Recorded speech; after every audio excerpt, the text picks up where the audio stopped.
guys, it's Ashley, and for this video I'll be doing a quick walkthrough tutorial of how to draw a realistic tiger. Unfortunately, my SD card kept causing an SD card error, so if you notice jumps in some parts throughout the video, that's why, but I reformatted the SD card and I got a new one as well, so hopefully fingers crossed it won't happen next time I film. So to start off with, I drew out the tiger in pencil. I wanted to have its mouth open in sort of a roar and position it to the left as I planned to do the wild font on the right. When I was happy with what I had mapped out within the pencil, I started to colour in what the black stripes would be, as I figured this would probably be the easiest way to do it. And to keep it looking like fur, when filling in the stripes, I used a backwards and forwards motion with the pencil, as you can see, and when adding the orange and white fur, this helps it look more realistic.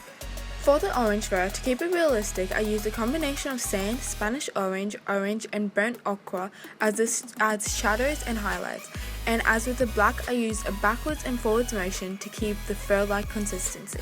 For the white, I used a backwards and forwards motion again, and pushed the white against the edges of the black to create a grey and make it look like the fur was coming out of and into the black fur depending on the side. With the Prismacolor pencils, I really like how smooth they are and the final results you get from them, but they can be the most annoying thing to use when drawing, as if you've used these pencils before, you probably already know, but the leads break so easily and like every 2 seconds you need to sharpen them again. I have tried the Faber for polychromos pencils before. I don't have a set of them, but I just bought a few. I know they don't break, so that's a pro, but when using them the lead is quite hard and I didn't get the blendability that I'm used to with the Prismacolor pencils, so that's why I don't really use them. However, I only have like 5, so if I actually had a set, I might find them easier to use, but at the moment I'm probably just going to stick with the Prismacolors.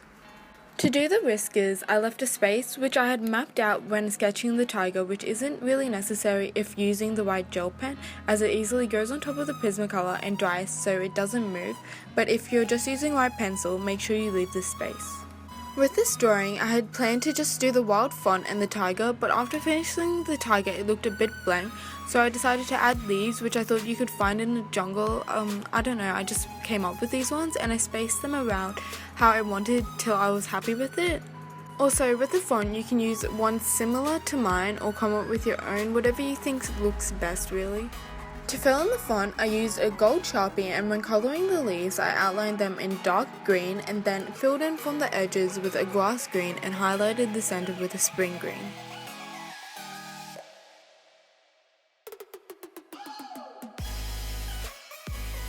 When using the green Prismacolors, I find they don't blend that smoothly, so to make them look a bit more smoother, I use a white pencil to blend the colours together, and as this can wash out the colours a bit, I lightly add the grass green and spring green on top again to make it look more vibrant.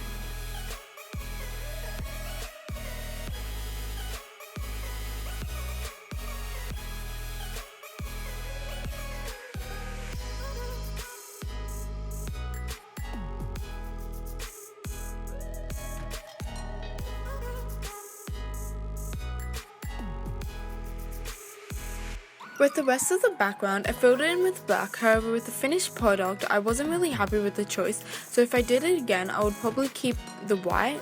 Or if the white was a bit dirty from the other colours used on the page rubbing onto the white, which is definitely minimised by using a tissue under your hand, I would opt for a light neutral colour, such as a light grey or a light beigey sort of colour.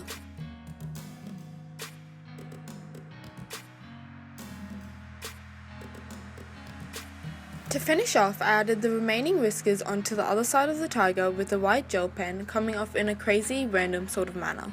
So that's the finished drawing and the end of the tutorial. I hope you all enjoyed and it was helpful. Please be sure to give a thumbs up and subscribe to see more videos. Also, you can follow me on Instagram at AshleySad0 for all my other artworks, and be sure to check out my previous drawing tutorials on my channel. Thanks, and I'll see you next time.